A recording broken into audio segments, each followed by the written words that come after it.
बटोगे कटोगे तो उल्टा पड़ रहा है, जबकि पूरी Bharatiya Janata party, Narendra Modi and company, Gujarat and company, Uttar Pradesh and company, सबने या तो बटोगे कटोगे या तो एक रहोगे तो एक सेफ रहोगे, कुल मिलाकर हिंदू मुसलमान के मुद्दे पर चुनाव लड़ा और वो चलता हुआ दिखाई नहीं दे रहा है। संविधान का मुद्दा कितना आपके हिसाब से भारतीय जनता पार्टी को नुकसान पहुंचाने जा रहा है? और वहां पर जिस तरीके से मूर्ति टूटी थी चुनाव से ठीक पहले, जिस मूर्ति का उद्घाटन नरेंद्र मोदी ने किया था शिवाजी की, वो टूटकर बिखर गई और उसके बाद बहुत ज्यादा भारतीय जनता पार्टी को इसका खामियाजा उठाने की बात कही जा रही थी। तो अब जब सब कुछ निपट गया है, तब आप अब आज महाराष्ट्र को एग्जिट पोल आने के बाद कैसे देख रहे हैं, प्लीज बताइएगा।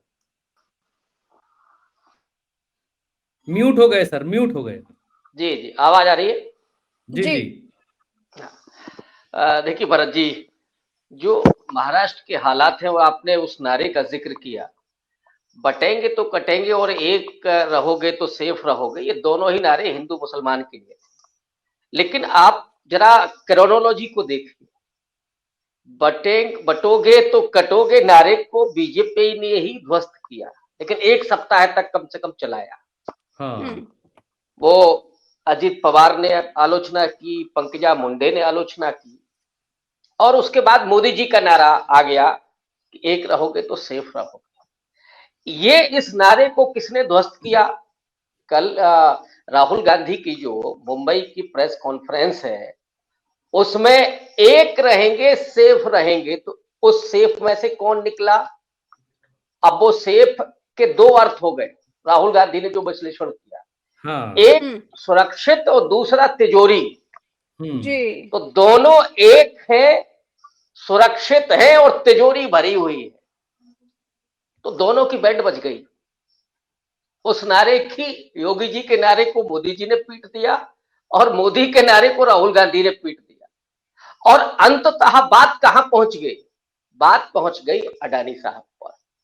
और मैं पहले भी कह चुका हूं कि ये चुनाव एक स्तर पर महायुति बनाम एमबीए नहीं है, ये चुनाव राहुल गांधी बनाम अडानी है। महाराष्ट्र का पूरा चुनाव, एक तरफ जो अडानी को लगातार एक्सपोज कर रहा है वो व्यक्ति है, दूसरी तरफ अडानी साहब का पूरा स्टेक लगा। ये अब भाऊ ज्यादा बेहतर बताएंगे महाराष्ट्र के विषय में कि ये चुनाव बीजेपी लड़ रही है कि अडानी साहब लड़ रहे हैं, किसका स्टेक दांव पर है। तो बेसिकली जो चुनाव है वो अडानी साहब लड़ रहे हैं, और उसके लिए उन्होंने जितना इन्वेस्ट किया है पहले और चुनाव में दोनों, वो थोड़ा सा चुनाव में पेच पैदा कर रहा है। बाकी अगर आप जन विश्वास की बात करिएगा, लोगों की बात करिएगा, नैरेटिव की बात करिएगा, तो उसमें महाविकास आघाड़ी 21 है, 2 कदम आगे खड़ा हुआ है, इसमें कोई दो राय नहीं। और जो जहां से देख रहा है, जो जमीन पर है, वो ज्यादा बहबू तो उसको भी देख रहा होगा कि 2000 रुपए में वोट बिक रहा है कि 10,000 में बिक रहा है, या वोट कितना कटा है, लिस्ट में किसका नाम गायब है। और जो अट्टालिकाओं में रहने वाले लोग हैं, जो उस दिन पत्ते खेलते हैं चुनाव मतदान के दिन, उनके लिए सहूलियत बनी रहे, इसलिए ठीक नीचे मतदान केंद्र बना है, वहां छाया भी होगी, पानी भी होगा, ताकि आप केवल लिफ्ट से उतरे, वोट डालें और चले जाएं। ये जो भारतीय जनता पार्टी का वोट है, इसमें क्या खेल हो रहा है? और एक पार्टी इसमें चुनाव आयोग भी है। साहब मोदी जी कुछ भी बोले, योगी जी कुछ भी बोले, कोई चुनाव आचार संहिता नहीं है। बावजूद इसके जो लोग हैं, महाराष्ट्र की अस्मिता भी काम कर रही है। सारी की सारी कंपनियां उठा करके आप गुजरात शिफ्ट कर गए। शिवाजी महाराज की आपने बात की, शिवाजी महाराज आइकॉन है महाराष्ट्र के। एक तरफ तो आपने शिवसेना तोड़ी और फिर एनसीपी तोड़ी, तो वहां गद्दारी को माफ नहीं किया जाता है। ये उत्तर प्रदेश में हो सकता है, बिहार में हो सकता है, लेकिन महाराष्ट्र में गद्दारों को कतई माफ नहीं किया जाता है, तो वो भी है। और उद्धव ठाकरे ने लास्ट में जो इमोशनल कार्ड खेला कि हमें नकली बेटा कहने वाले लोग जो नाक रगड़ रहे थे, हमारे घर आकर के मोदी जी के यहां गए, वो सिर्फ हमको अपमानित नहीं कर रहे हैं, बाला साहब ठाकरे को भी अपमानित कर रहे हैं, मेरी माँ को भी अपमानित कर रहे हैं। और फिर जो उद्धव ठाकरे ने अटैक किया, वो मुझे लगता है कि जमीन पर गया है और महाराष्ट्र की जो अस्मिता है वो काम करते हुए दिख रही है। लेकिन मैंने कहा ना कि जहां अडानी साहब का सीधा स्टेक हो, वहां थोड़ा सा सोचना पड़ेगा कि चीजें वहां कैसे चल रही। लेकिन इसमें कोई दो राय नहीं कि जमीन तो एमबीए के पक्ष में है। प्रकाश अंबेडकर क्या करेंगे? एक चीज जानना चाह रहे हैं, क्योंकि हम लोग अब एग्जिट पोल का समय है, वरिष्ठ पत्रकारों का एग्जिट पोल है, एग्जिट पोल के बाद हम लोग बैठे हुए हैं। जनता ने इस बार जो वोट किया है, चाहे वो महाराष्ट्र में हो, चाहे झारखंड में हो, उत्तर प्रदेश में भी 9 सीटें हैं, अभी आप महाराष्ट्र की बात कर रहे हैं, तो महाराष्ट्र में जनता ने किस विषय पर वोट किया है? क्या 6 पार्टियां थी, पहले 3 थी, 3 से 6 हो गई, आपस में टूट टूट कर बाहर आई? क्या इस मुद्दे पर ज्यादा वोट हुआ है कि शिवसेना को तोड़ दिया गया, इसलिए शिवसेना समर्थक ज्यादा कायदे से वोट कर रहे हैं, एनसीपी टूट गई इस वजह से वोट कर रहे हैं भावनात्मक उसमें कि हमें शरद पवार के उसमें वोट देना है, या फिर हिंदू मुसलमान के उसमें वोटिंग हुई है कि भाई यहाँ बटोगे कटोगे नहीं चलता है, इस वजह से हम वोट कर रहे हैं? जनता सबसे ज्यादा प्रभावित सर किससे आपके हिसाब से दिखाई दी है? क्योंकि इस बार महाराष्ट्र का चुनाव भाऊ ने भी कहा कि खिचड़ी खिचड़ी हो गया है, 6 पार्टियां हैं, किधर लड़ रही हैं। आज के पहले तक अशोक सर ने कभी स्वीकार नहीं किया कि किधर जा रहा है, लेकिन आज पहली बार अशोक सर ने ये वर्डिक्ट दिया है कि हाँ मैं ये देख रहा हूं, महाविकास आघाड़ी की तरफ जा रहा है। हाँ नहीं, चुनाव तो इसमें कोई तो राय नहीं कि महाविकास आघाड़ी की तरफ है, लेकिन मैंने वो भी लगाया ना कि आप ये भी देखना है कि उत्तर प्रदेश के दर्शक हैं, तो उनको सर प्लीज समझाइएगा, आप तो प्रोफेसर हैं, आप और बेहतर तरीके से समझाएंगे। उत्तर प्रदेश में वोटिंग होती है, हिंदू मुसलमान के ऊपर वोटिंग हुई भाई, एक पक्ष भारतीय जनता पार्टी का है, एक समाजवादी पार्टी का, इंडिया एनडीए हो गया। लेकिन महाराष्ट्र में हम लोग जो देख रहे हैं, पहले एनसीपी थी, फिर 2 एनसीपी हो गई, पहले शिवसेना थी, फिर 2 शिवसेना हो गई, फिर भारतीय जनता पार्टी का जो गठबंधन है उसके अंदर ही लोग एक दूसरे के खिलाफ लड़ रहे हैं। तो जनता की वोट देते समय मनोस्थिति क्या रही होगी सर, उसको थोड़ा विश्लेषित कीजिएगा प्लीज।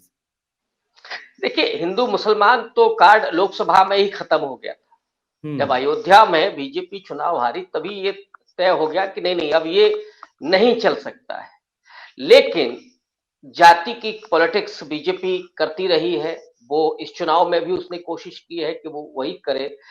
लेकिन संविधान का जो इशू है, खासकर के दलितों के बीच में, जो अम्बेडकराइट तबका है उसके बीच में, बुद्धिस्ट तबका है उसके बीच में, जो महार वहां पे है, प्रकाश अंबेडकर को भी उतनी विश्वास नहीं मिलते हुए दिख रहा है जितना राहुल गांधी के उस संविधान बचाने की मुहिम में दिखाई पड़ रहा है।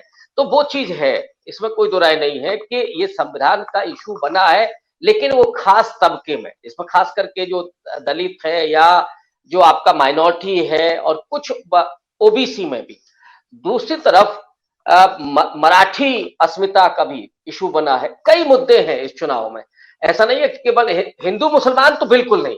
हिंदू मुसलमान का असर अगर आप देख सके तो उन क्षेत्रों में हो सकता है कि दिखाई पड़ रहा हो जहां पे मुस्लिम आबादी थोड़ी ज्यादा है। लेकिन बहुत कुछ करते करते भी ये चीजें नहीं बनी है, जमीन पे कोई रिएक्शन हुआ ही नहीं है। अगर रिएक्शन होते हुए देख रहे होते तो पंकजा मुंडे को ये नहीं कहना पड़ता कि नहीं बटेंगे कटेंगे यहां नहीं चलेगा। तो वो चीजें नहीं है बिल्कुल। महंगाई का इशू है, किसानों का मुद्दा दिखाई पड़ रहा है सीधे तौर पर, चाहे वो आपका विदर्भ हो, मराठवाड़ा, ये इलाका हो। और इसमें गुजराती बनाम मराठी का भी इशू है। तो इस वजह से आप अगर देखिएगा व्यापक तौर पर कि कई मुद्दे एक साथ, लेकिन महाविकास आघाड़ी में 3-3 छत्रप आपको दिखाई पड़ रहे हैं। चेहरे बड़े हैं, शरद पवार हैं, उद्धव ठाकरे हैं, इधर कांग्रेस की तरफ से राहुल गांधी हैं, उन्होंने संभाला हुआ है मोर्चा। तो ये आपको वोट में तब्दील होते हुए दिख रहा है। वो चीजें हैं, वो सामने हैं कि ये आ रही है चीजें। और इसलिए मुझे लगता है कि जो परिस्थितियां हैं वो महाविकास आघाड़ी की तरफ झुकती हुई दिख रही हैं। लेकिन वो कितना फासला होगा और कितना खेल होगा, ये तो 23 तारीख को ही पता चलेगा। महाराष्ट्र और झारखंड दोनों को बताइएगा सर। दर्शक एकदम मुट्ठी बांध के सुनना चाह रहे हैं कि महाराष्ट्र और झारखंड में क्या होने जा रहा है। एग्जिट पोल तो देख चुके हैं, अब पत्रकार क्या सोच रहे हैं, क्या देखा उन्होंने। देखिए, अभी पुष्पेंद्र जी ने बहुत बारीक बातें कही, इसमें कोई तो राय नहीं है कि बीजेपी अंतिम समय तक चुनाव लड़ती है, उसके कार्यकर्ताओं का मोरल कभी भी डाउन नहीं होता। वो चुनाव हार भी रहे होते हैं तभी भी ये पेश करते हैं कि नहीं नहीं चुनाव तो वो ही जीत रहे हैं, और ये उनकी अपनी ट्रेनिंग का हिस्सा है। लेकिन जो जमीनी परिस्थितियां हैं और जिस तरह से आज वोटिंग हुई है वो थोड़ा सा फर्क दिख रहा है। जब सत्ता होती है तो कई बार वोटर खुलता नहीं, वो वास्तविक बात नहीं बताता है कि वो कहाँ वोट करेगा, किससे मिल रहा है और कहाँ चल रहा है। लोकसभा चुनाव का जो पैटर्न था, बीजेपी को ये कतई अंदाजा नहीं था कि महाराष्ट्र और उत्तर प्रदेश में उनको इतना बड़ा नुकसान होने जा रहा है। जबकि हम लोग बराबर इस बात को कह रहे थे, और मैंने तो उत्तर प्रदेश के संदर्भ में जो कहा था वो चीजें सामने भी आई कि जो मोदी के खिलाफ जो वेव है पूरी, उसे बड़ी गति देती संविधान वाले मुद्दे ने। महाराष्ट्र में भी जो खास करके दलित है, बड़ी आबादी है दलितों की और अल्पसंख्यक बड़ी आबादी है, ये दोनों तो संविधान बचाने की मुहिम के साथ और बहुत साइलेंटली, प्रकाश अंबेडकर की जो बात है, प्रकाश अंबेडकर कहीं चुनाव में नहीं दिख रहे, जबकि उनका विदर्भ के इलाके में और है, उनका एक अपना स्टेक है, लेकिन नहीं, इसमें भी जो गलती हुई बीजेपी से, वो उसको खाली किताब कहना, फिर लाल किताब कहना, ये सीधा जुड़ता है उस इमोशंस के साथ कि आप बाबा साहब पर अटैक कर रहे हैं, डॉक्टर अंबेडकर पर अटैक कर रहे हैं। उसने ज्यादा प्रभावशाली भूमिका अदा की है। प्लस किसानों का जो मुद्दा है, अब साहब मैं उत्तर प्रदेश में बैठा हूं, यहाँ प्याज अभी 100 रुपए किलो बिक रहा है, और उसी महाराष्ट्र में जो प्याज का किसान है उसे दाम नहीं मिलता है। तो ये बीच में कौन खा जा रहा है? और यहीं पे साहब अडानी साहब की एंट्री, जो पूरा कारपोरेट है, जिस तरीके जमीनों पर, और धारावी का मुद्दा उस एरिया में बेहद महत्वपूर्ण साबित हुआ जी, कि जहां अडानी साहब लगे हुए हैं कि जमीन उनको और चाहिए, एयरपोर्ट ले गए, और मोदी जी तो भर भर झोली दे रहे हैं। ये भी जमीन पर, खास करके मिडिल क्लास में, जो वो मिडिल क्लास जो बीजेपी का वोटर है, वो भी देख रहा है कि मोदी जी कर किसके लिए रहे। अब उन्हीं परिवारों के जो पिछले 2 पीढ़ियों से भारतीय जनता पार्टी के वोटर हैं, लेकिन उनके बच्चों को नौकरियां नहीं है, कोई सोर्स ऑफ इनकम नहीं है, लेकिन बिलियनियर की संख्या बढ़ती चली जा रही है। दुनिया में तीसरे नंबर के बिलियनियर भारत में है। ये क्या हो रहा है? किसान आत्महत्या कर रहा है, आपने वादा किया था कि हम आय दोगुनी करेंगे। तो परिस्थितियां जो हैं वो ये कह रही हैं, वोटर सत्ता की वजह से नहीं खुलता है, वो जो बोलता है वो कई बार नहीं करता है।